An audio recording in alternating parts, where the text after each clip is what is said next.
Well, holy crap. I am back. I apologize for the lapse in videos for those of you who actually use it as entertainment. It has been a while.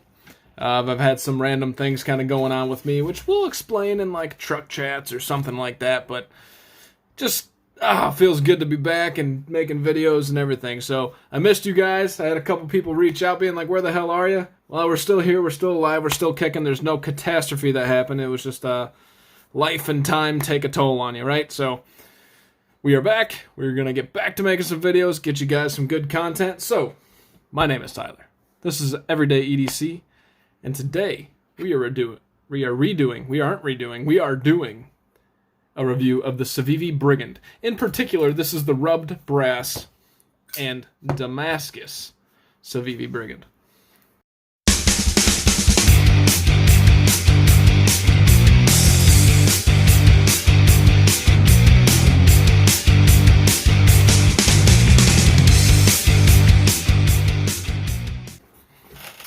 Alright, so first and foremost, we'll kind of go over an overview of this knife. Obviously, this is a much heavier than the normal version. To start off with, this version starts at about $85 from the different channels that I saw, but it's difficult to find. I actually had to go through like 6 different sites until I found one in stock when I was ready to pull the trigger on it. 85 bucks. The normal Brigand is coming in at, I think it's about $60. So as you guys know, who have seen me unbox this, I was originally going to buy the original Brigand probably, I don't know, 5 months ago when I kind of first started the channel and I was really picking up, my own groove and everything. And I still finding my groove, but, whatever. But I ended up opting to get the Civivi Shredder and the CJRB Crag. Now, I'm not mad about those two purchases beyond the Shredder was it was so good in hand. The first Civivi I ever had, it was amazing. But feeling this, I am so glad I waited and just bought the upgraded version. This thing is awesome. So this comes in Civivi's Damscus steel. Try to get you guys some good lighting here. That's what this beautiful guy looks like. This is a rubbed brass. So it's not like that. It just looks antique-ish. And I'm a dark color guy. I like the dark colors. And this just looks phenomenal. Oh my gosh. Down to their Damscus steel. So their Damscus is a version of 10 CR 13 something, I believe it is. And 10 CR 13 is basically the equivalent of VG10. I might have the 13 wrong. It might be like 10 CR 15 or something like that. But it's basically a VG10 and a 9 CR 18 MOV mixture that creates this Damscus steel. And it is gorgeous. Oh my gosh, is it gorgeous. Another one to compare it with as far as steel-wise goes. Let's see here. That is Civivi's Damscus. And, they're doing it right. Good Lord, are they doing it right. So, rubbed brass. Rubbed brass. We have a deep carry pocket clip that is ambidextrous on both sides, usually what it means. We have a lanyard hole here, and these liners are skeletonized to do some weight relieving if we can get in there. Let's see if I can get you guys a view. You can kind of see it there, right? There we go. Now you guys can really see inside there. You see a little bit of weight relieving. And there's a little bit of weight relieving on this side. Let's see if we can see it better from the back. There we go. There's the weight relieved. So it's very much skeletonized, but that don't matter. This thing's a heavy girl. So it is on stainless steel ball bearings, or steel ball bearings rather. The liners are stainless steel. We have the brass back spacer here. The hardware is T8 all around except for the pocket clip screws, which is pretty cool. I fixed the lighting and it still feels jacked up. So those are T6, those are all T8. Obviously the pivot is, it's captive. It's a captive pivot. As you guys can tell, this is my first review in a while. Give me a break, I'm a little rusty here. The action on this guy, and the blade is super light, but check this out. Just, awesome. This blade shape, they call it an extreme Warncliffe. I don't, I guess it kind of is. I've always considered Wharncliffe's more straight edge, and this has a slight curve to it. Whatever you want to call it, a reverse Tanto Wharncliffe, whatever. It's a Wharncliffe sheepsfoot reverse Tanto thing, whatever it is. The flipper tab has some jimping on it, which is perfect, but it's rounded. It's actually pretty cool how they rounded it off, so it's not that. Usually a flipper tab looks. Here's a perfect example. It's got that like up. Even this one's not a great example. Do I have one? I don't have a good example out here. Nope, no good examples. Here we go. This is the Protect Malibu. So you can see how this is kind of angled up at the end, right? So you get a grip. Well, this thing's rounded, so it does feel different. It almost feels like it's not as flippy, but it's comfortable. I mean, it's comfortable to flip. I could flip this thing all freaking day. And as you can see, I can fail it all day too because I'm good at failing. So we have some jimping up here as well. It's not aggressive or anything like that. It's pretty mild. Let's see if I can adjust. Get you guys better lighting. There we go. That's good. Got some jimping right here. It's not aggressive. It's pretty subtle. We also have jimping on the liner lock, which I'm getting over the jimping on the liners. I wish they would smooth it out and kind of do a little bit of chamfering to make it feel nice and easy on your hand instead of you want the grip. You don't, as long as you do your cutouts right, you don't need the grip. They have good chamfering on the edges, and actually its chamfering's textured on this rubbed brass, which is pretty cool. The ergonomics in hand, wow. I mean, this thing choked up. And you guys know I like the choked up position more than any other position, but even this, I could still get a 4-finger grip on. I'm bearing down and I don't feel any hot spots. And choked up, oh, it feels great.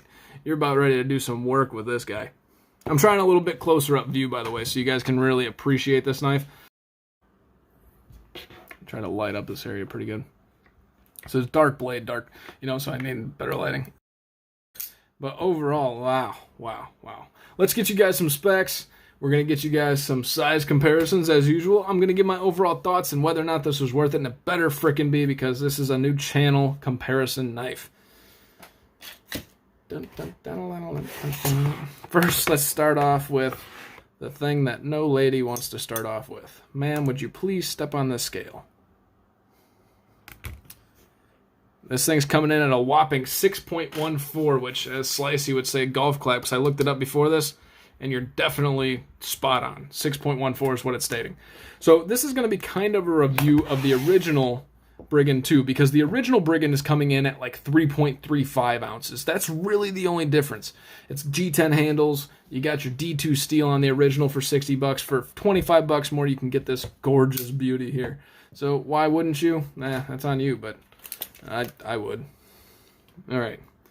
So this is the exact 8 inches in length. The blade length is coming in at exactly 3.5, and the cutting edge is coming in at about 3 1/8 inch.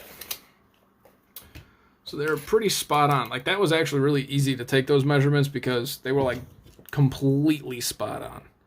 The blade stock thickness here coming in at 120 thousandths. Not super, but a relatively thin starting point for a blade stock thickness for a blade that comes down to a stupid slicey edge of... am I doing that right? It keeps changing on me. Sorry, Damscus. About 16 thousandths, 17 in between there. Let's check up at the top. So it's about 17 thousandths at the top. Now, the bad news about what that means is you have no room to come down. So what does that mean? That means this side is just as thin, almost, as this secondary bevel here, primary. I gotta look that up. I always get this one versus that one mixed up.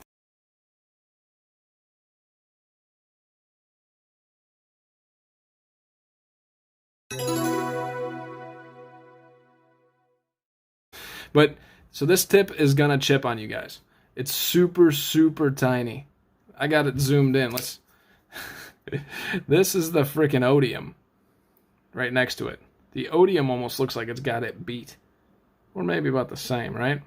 And the odium, we all know how small the odium is, right? We'll do that in a little bit. So the tip is pretty dainty, so watch out for that. Luckily for her, she's not a safe queen, but she ain't gonna be doing much work. Let's check the thickness of the scales. Scale thickness is coming in at 0.48 inches thick, which is pretty darn good because you guys know that my average thickness for the scales I say is 0.5. And then the overall height is coming in at 1.28. To put that into perspective, your PM2 is coming in at 1.6, your PM3 is 1.66, and your Mannix 2 is coming in at 1.74. So it's pretty discreet in your pocket. Not discreet. This guy is not discreet. This is like a brick in your pocket, but it's narrow. It's not going to take up a lot of space. This one is dense. Now let's get you guys some size comparisons. Let's try to make sure we do this right because we're so zoomed in it's hard to see. I don't have a great setup to like see what I'm doing as I'm doing this, just to make sure everything's on camera. Your Rat Model 1 and your Rat Model 2. As you can see, the Rat Model 1's slightly larger, maybe by about half an inch. Your Rat Model 2 is coming in at about half an inch to almost a full inch smaller. As you guys know, for those of you new joining the channel or anything like that, I have been away for a while, but I do so many size comparisons because I want people to see knives that they may be able to associate. You know, if you've seen the Rat Model 1 but not the Rat Model 2, or if you've seen the Feldspar or the Mini Feldspar, it's not that I'm just trying to show you a bunch of knives to extend the length of this video. I am literally trying to show you every knife possible that's a common knife that you guys can compare in size to the knife that we're looking at. This is getting difficult with these freaking Spydercos, man. These things are pretty freaking tall.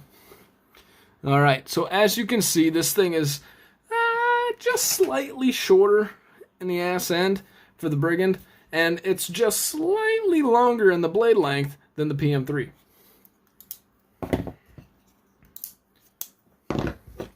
It's Civivi Brethren. It's other size comparison, beautiful Civivi. And the Civivi Odium. So as you can see, much, much larger than the Odium. Much, much larger. And it's about, you know, a little bit longer than the Dogma, but not much. And FYI, for those of you confused and haven't seen the Dogma with a fuller over the cutout, this is the Dogma with a fuller, and if you have the choice to get the fuller or the cutout, get the frickin' fuller. Just saying. You actually get better grip on the fuller than you do the cutout. Here is your CJRB Feldspar and your Mini Feldspar, which, by the way, I think I will be upgrading these with the micarta versions once I get those out, because I'm always going to try to have a Feldspar on hand too. Everybody knows the Feldspar. How can you not? It's $30, right? So your Feldspar and your Brigand are about the same exact size. The Mini Feldspar is obviously smaller than both, but I guess I don't really need to do commentary to tell you guys that. So, all right, so let's do a quick overall grading scale like you guys know I sometimes do because my format is relatively liquid. The aesthetics. So the aesthetics on this guy are absolutely beautiful, right? Just take a look. Just take a look with me. So here is all the rubbed brass and Damscus. The pivot fits right in. I mean, you know, the one thing they could have done with that pivot, and I'm not a designer, so I can't tell you, but like what I would exactly do, but maybe change the color of that or make that completely blacked out or something. I think that would go well because everything else is brass and black. I don't know. If that was blacked out, I think that would look sweet. Here's the opposite side. Aesthetics, this thing gets a freaking A+, man. This thing is awesome. Just absolutely gorgeous. Now, the ergonomics. The ergos are great. Now, it's not that of a Spyderco or, you know, the things that I always talk about are phenomenal. But for an $85, just a beautiful knife that people are jealous. Like, I took this to work with me for like 2 days. And people are jealous when they see this. They're like, oh my gosh. And then they get it in hand and just the heft and everything to it. So the ergonomics are, I would give them an A-. We're going to give them an A- for really what they're competing with. Now, if you're competing with, say, the PM3, I mean, the PM3 is just stupid ergonomic, right? So you're not competing with the PM3. You're competing with other Civivis, and this fits right in. Ergonomically, it's just a dream. So we're going to give that an A-. The fidget factor. I gave it a little spritz of oil earlier, just to clean up and everything. Just look at that. I'm trying to do it under the camera, by the way, so. Just absolutely amazing. You know, it's not, you can't really reverse flick it out or anything, so it's not getting a great fidget factor value, but the action on it is really, really good.